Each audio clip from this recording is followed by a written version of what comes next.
بسم الله الرحمن الرحيم. أخيارتا شرفت له marka hore waan salaamay salaan kadib maanta waxaan insha Allah u eegaynaa sida WhatsApp-kaaga markaad soo dhigto status sawir iyo wixii la mid ah aad hoosta qoraal uga raaciso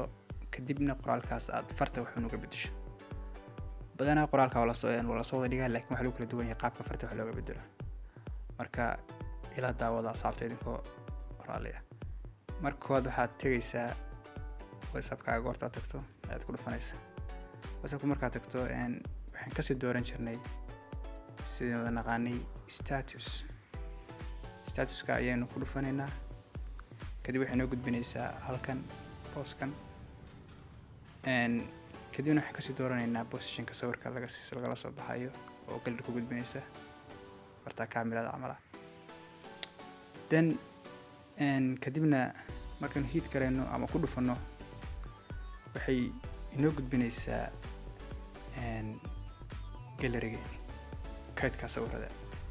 then sawirkaad rabto ayaa soo dooranaysaa tusaale ahaan haddii waxaan doonaynaa sawirkan ubaxa marka meesha la isku haysto waxa weeye qoraalka lagu qoraayo barat qoraalka halka lagu qoraayo ayaa weeye kan inuu isku haysan qoraalkaas markaan tusaale ahaan ku qorno ubax qurux badan saddexda kelmad ubaxa ayaan tuujinayaa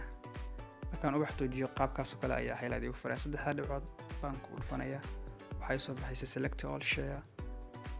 marka kula select all hadaan dhamaantood ayaa fartaas oo dhan waxaad fuday highlight-ki marka afartaas furada ku hoose bond italic straight through iyo monospace saddex kan mid un baan dooran karaa haddii tusaale waxaan doonayaa bond farkii way wanaagsan qurux badan baan imaanayaa sidii kale saddex dhibcood ayaan ku dhufanayaa italic oo ah fartiina chief noqoto badan ayaan tagayaa su'aal ahaan iyana labada hadeer tan iyo hadhay ayaan taabsanaya oo ah taa dhexe ayaan taabanaya fartii lidin baa fuushay si inta kale tusaaleed ugu aragno wax qurux badan iga guddoon waxaan iska tusaale then iyadana sii tuujinaynaa waxaan eegaynaa balse iyana noqoto taa guddiisa ku dhufan iyana saas soo baxday waa saddex qoraal ama afar qoraal aan dhaho oo kala duwan afartaa furood ayaad ka dhigi karaysaa markastoo aad qori karayso post dhigayso ama aad dhigayso sawir qoraalka hoosta ka raacin karayso afartaas nooc ayaad ka doonto ka dhigi karaysaa marka walaal haddii ku cajabiyay like saar subscribe-na